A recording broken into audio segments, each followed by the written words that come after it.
selanjutnya di sini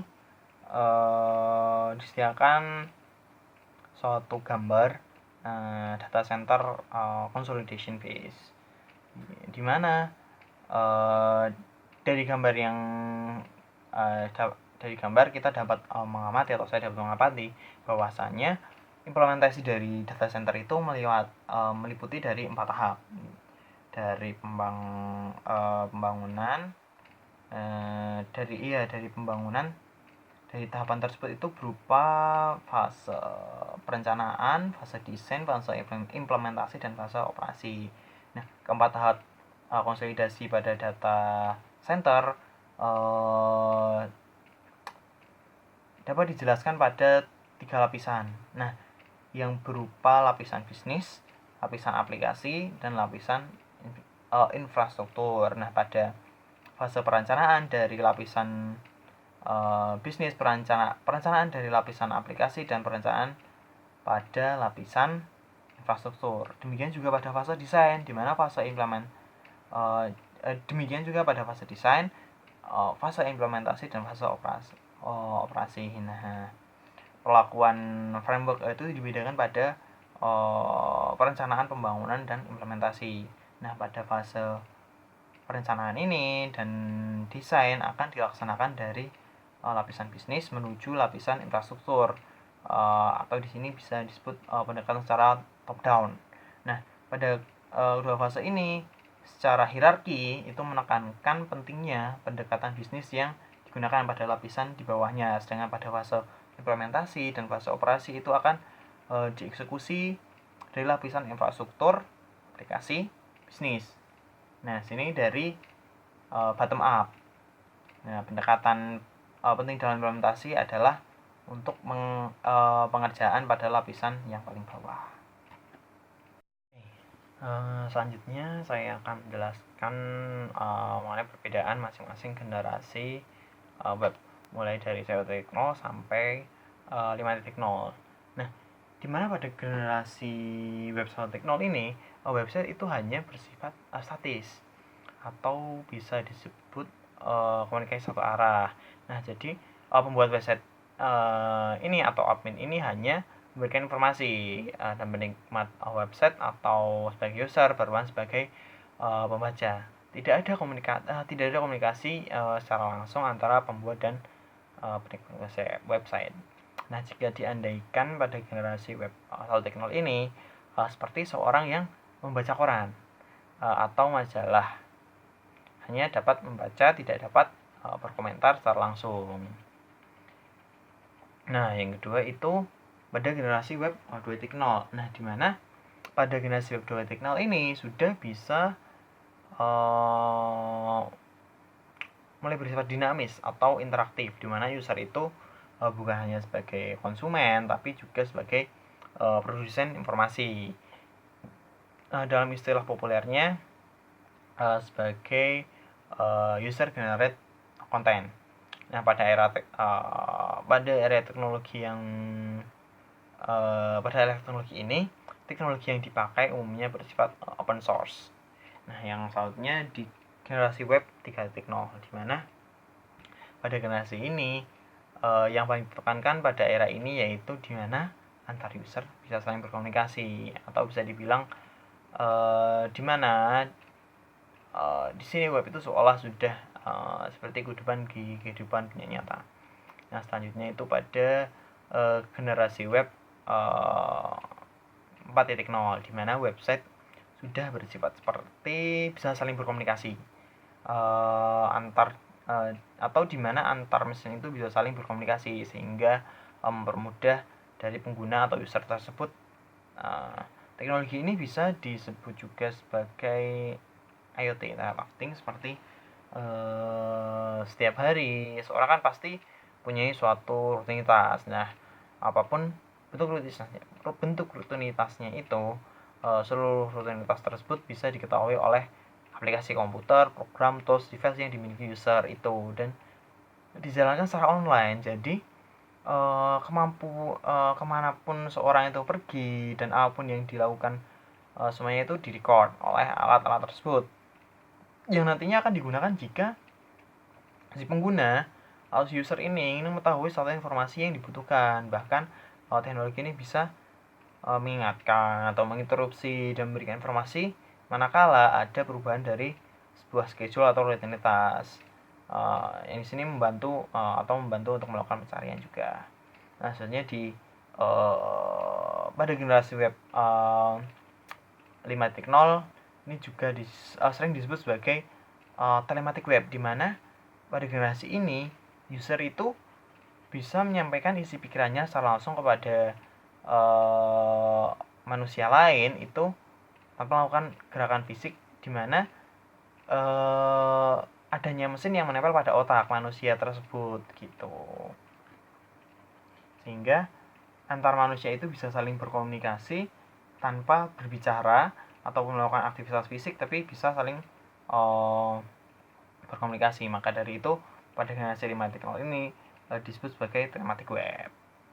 Selanjutnya, informasi apa yang bisa diambil dari gambar berikut. Nah, gambar yang ditampilkan merupakan CMD atau command prompt, di mana dari gambar yang disajikan itu dilihat dan bisa dilihat dan diamati bahwasanya gambar tersebut melakukan uji coba perintah ping di command prompt, di mana ping itu merupakan suatu akronim dari paket internal Gopher, yaitu sebuah perangkat yang ada dalam Windows yang bisa digunakan untuk melakukan suatu pengecekan koneksi sebuah komputer yang saling terhubung satu sama lain. Nah, dalam hal ini ping digunakan untuk mengecek koneksi dari PC atau personal komputer ke internet. Nah, dengan alamat host tertentu. Nah, di uji coba pertama ini dilakukan pengecekan koneksi ke alamat host lapakdani.com dengan alamat IP 103.106.72.76 dengan data yang dikirim secara default sebesar 32 bytes. Pada pengiriman 3 paket itu tidak ada loss atau tidak loss dalam pengiriman. Paket diterima dalam waktu rata-rata itu 40 milisecond. Nah, lalu setelah itu dilakukan Ctrl C atau Ctrl C di sini itu bertujuan untuk menghentikan pengiriman paket ke lapakdani.com. Nah, pada uji coba yang kedua dilakukan pengecekan koneksi ke jurnal 2.unlusa.ac.id dengan alamat IP 103.106.72.14, di mana paket yang dikirim itu sebesar 32 bytes terkirim dalam waktu rata-rata 49 milisecond, dan pada pengiriman ini pengecekan ini tidak ada kegagalan dalam pengiriman paket, di mana paket yang berhasil dikirim berjumlah 4. Oke, selanjutnya sini saya akan menjelaskan mengenai perbedaan antara tradisional on premises collocating, hosting, IaaS, PaaS, SaaS. Nah, di mana perbedaan dari semua itu seperti pada pemesanan pada pizza bisa diperumpakan seperti itu. Nah, tapi di sini saya akan menjelaskan dari yang pertama itu traditional on premises IT, di mana di sini ditetapkan semuanya ditetapkan secara konvensional, mana mulai dari pengadaan hingga pengaturan infrastruktur maupun software itu dilakukan oleh perusahaan itu sendiri, inner ataupun perusahaan atau dari pengguna, di mana seperti mulai dari server, developer, desain dan lain sebagainya dilakukan oleh perusahaan. Nah, yang kedua itu ada collocating, di mana cara penerapan hampir sama dengan tradisional on-premises IT. Namun yang membedakan di sini data center itu diletakkan pada vendor yang dimana mempunyai tempat data center yang lebih baik dan benar. Sedangkan untuk pengadaan infrastruktur dan lain-lainnya, software dan lain sebagainya itu tetap menjadi tanggung jawab atau pengadaan dari perusahaan itu sendiri. Yang ketiga itu ada hosting, di mana beberapa fasilitas yang disediakan oleh vendor itu di bagian physical server, network and storage, dan data center. Sedangkan untuk data application, database, operating system, dan virtualization itu diakomodir sendiri oleh perusahaan atau pengguna.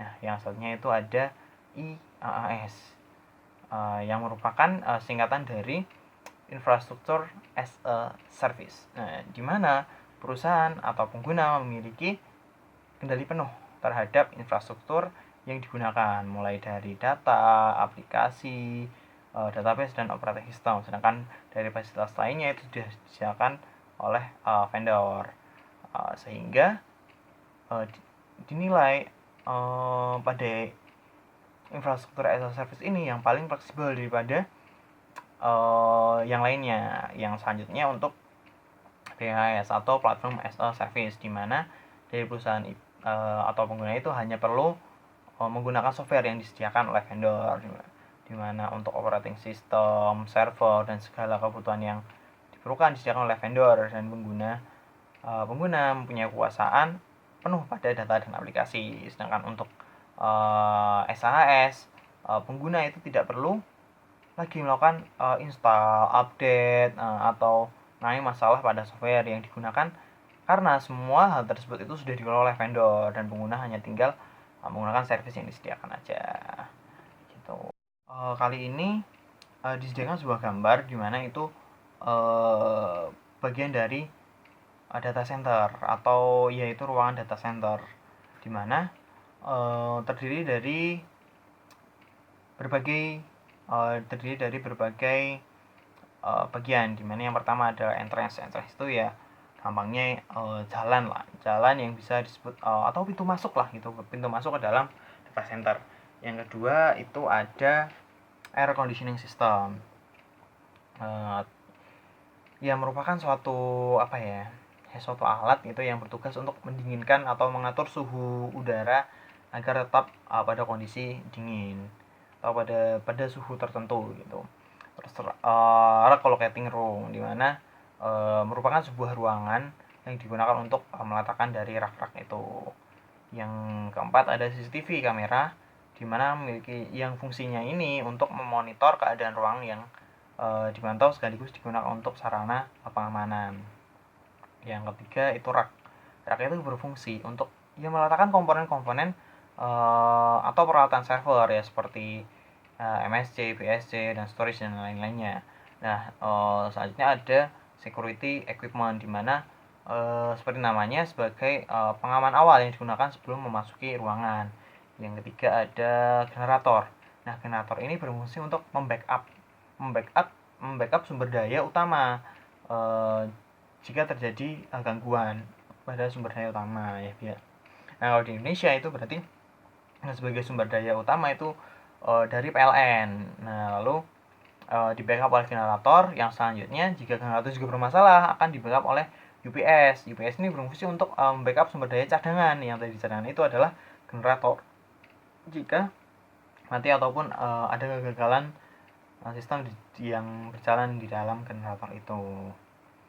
Nah, selanjutnya ada main trap entry. Nah, main trap entry ini suatu sistem kontrol akses keamanan fisik yang merupakan suatu ruangan yang terdiri dari dua set pintu yang saling mengunci, sehingga satu set pintu pertama itu harus tutup dulu ketika